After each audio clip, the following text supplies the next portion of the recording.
La FECAFOOT et le PNUD vont construire 10 stades de football au Cameroun.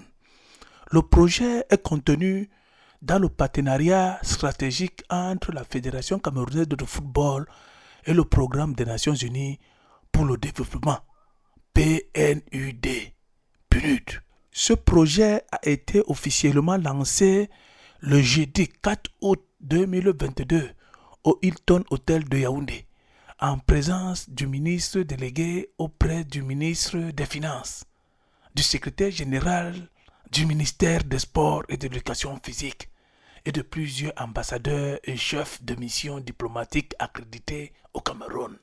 Une cérémonie meublée par plusieurs allocutions.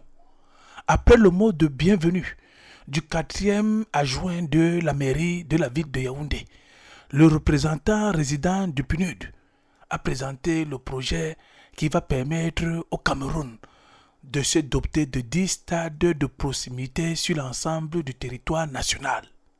Jean-Luc Stallone annonce la disponibilité des fonds pour les 2 premiers stades, Bamenda et Kousseri, pour un montant près de 1,5 milliard de francs CFA.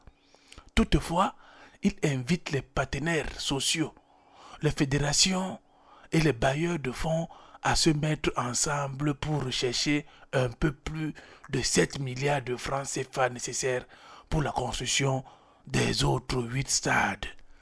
En prenant la parole, le président de la Fédération camerounaise de football, FECAFOOT, l'envoyé de Dieu, Samuel Eto'o-Fils, a salué l'initiative qui, selon lui, rentre dans son vaste programme de reconstruction du football camerounais.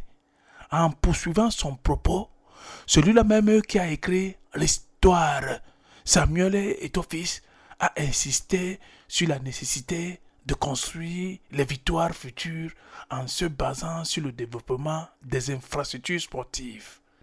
Et c'est justement à ce titre qu'il a remercié le président de la République du Cameroun, son Excellence Paul Biya, pour le programme national de développement des infrastructures sportives qui a permis à notre pays de se doter des stades qui sont le symbole de la puissance du Cameroun dans l'univers mondial du sport. Construire un stade pour l'envoyé de Dieu, Samuel Eto'o-Fils, c'est construire le développement.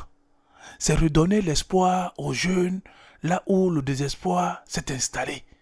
Il a promis de mettre tout en œuvre pour assurer la pérennité et le succès du projet sport et développement.